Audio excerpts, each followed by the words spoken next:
Y'all ready for some more?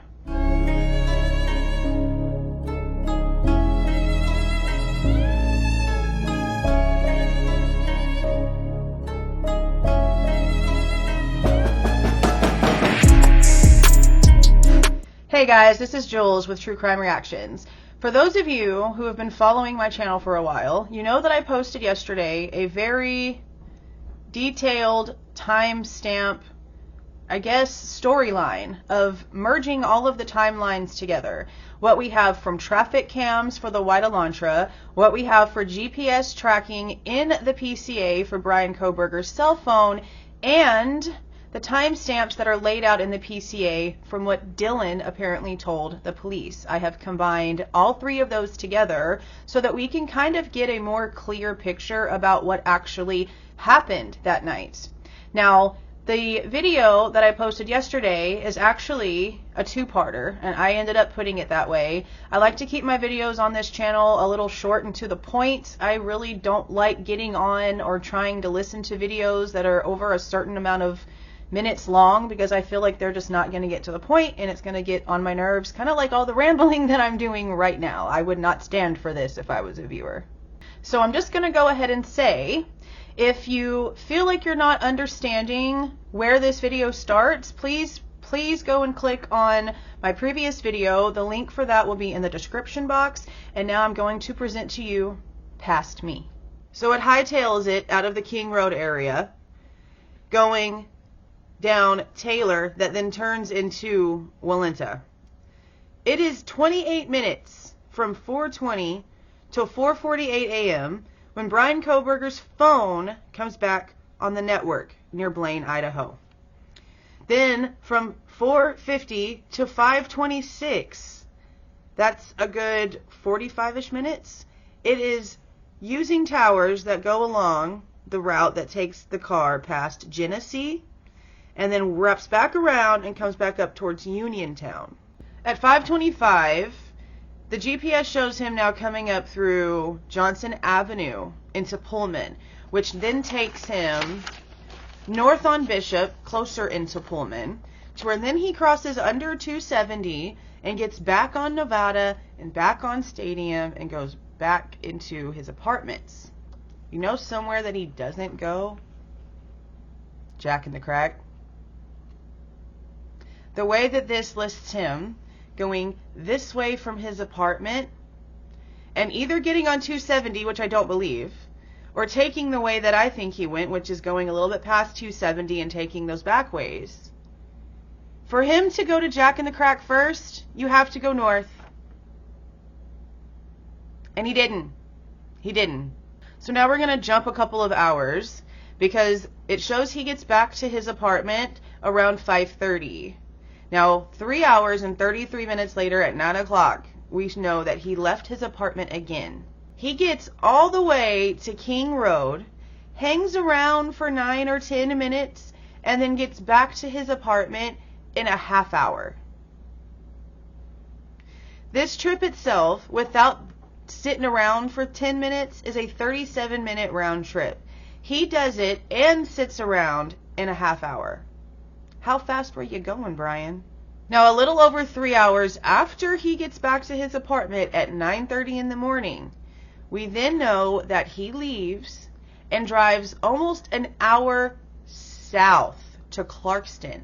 He gets to a coffee shop at around 12:36, then about 10 minutes later shows up at Albertsons, goes inside.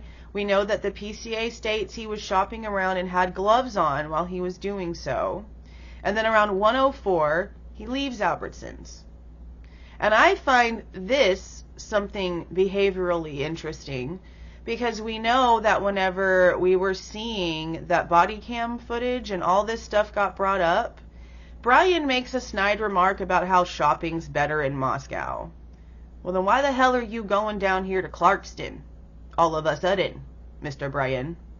4.5 hours later, we know that his phone is once again in the Johnson, Washington area. And this is a discrepancy that I'm really worried about when it comes to like technicalities in the PCA, right?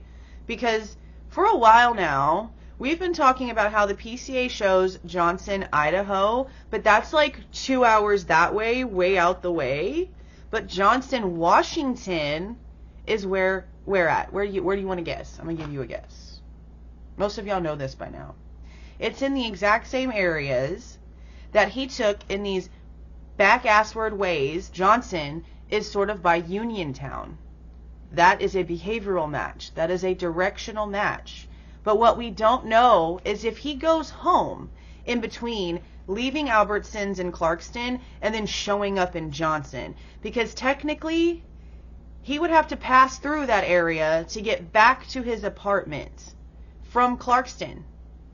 So if he left Clarkston around 1 o'clock and then turns his phone off from 5:36 until 8:30 while he's in that Johnston, Washington area, did he stop there and hang around for some time after leaving Clarkston? Did he go back to his apartment first and then go back south?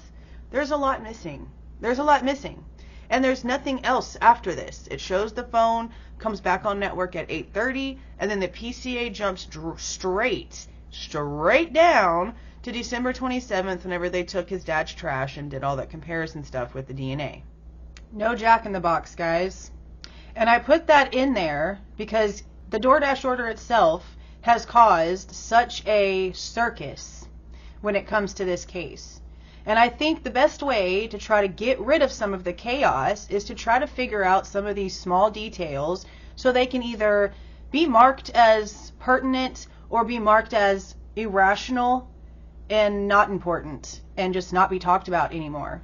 Now, we know that there was a DoorDash order around the time of the murders. We know that. It's in the PCA, and it's the thing that is causing the most hysteria, in my opinion, in my personal opinion. And a lot of that is fueled by the mainstream media photo that has been circling around of a Jack-in-the-Box bag with Xana's name on it, sitting on top of the counter next to an old crusty Starbucks cup. And that is what we, as the public, are being visually led to believe was what was delivered by DoorDash that night.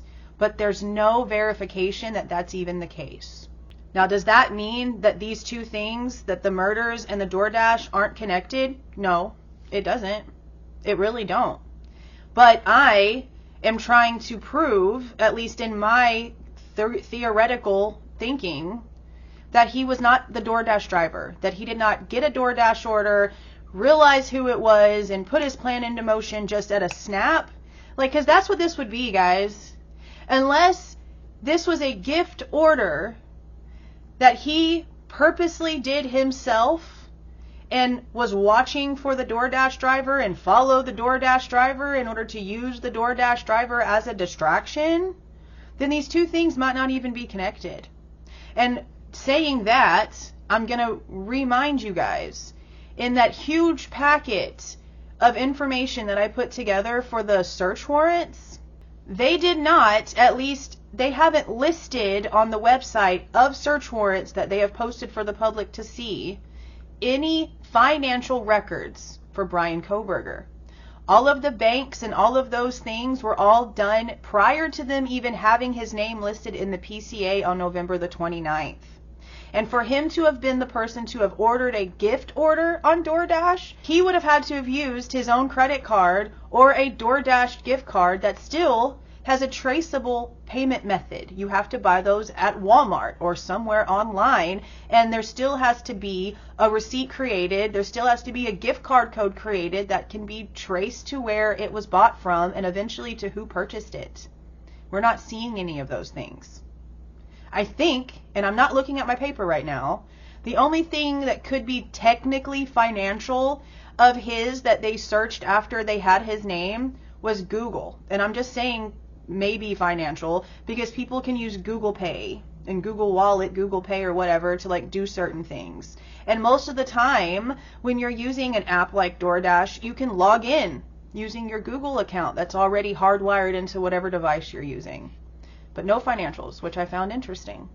So, I want to know what you guys think. I'm going to have another video coming that ties into this too. This is going to be technically, I guess now, a 3-parter because it seems a lot of people have forgotten about that white Hyundai Elantra Yeah, not the one that's Bryan's, or at least not the one that we were told wasn't Bryan's. I'm talking about the one from the body cam footage of the night of the murders. You know, the one that was released by law enforcement, and we all saw there was a white Elantra driving around the neighborhood, and they dropped that video to us at the exact same time that they then told us they were looking for the white Elantra, but then told us that the one in the area of the murders around the time of the murders was not the same one they were looking for. Yeah, we're about to get into that some more. See y'all.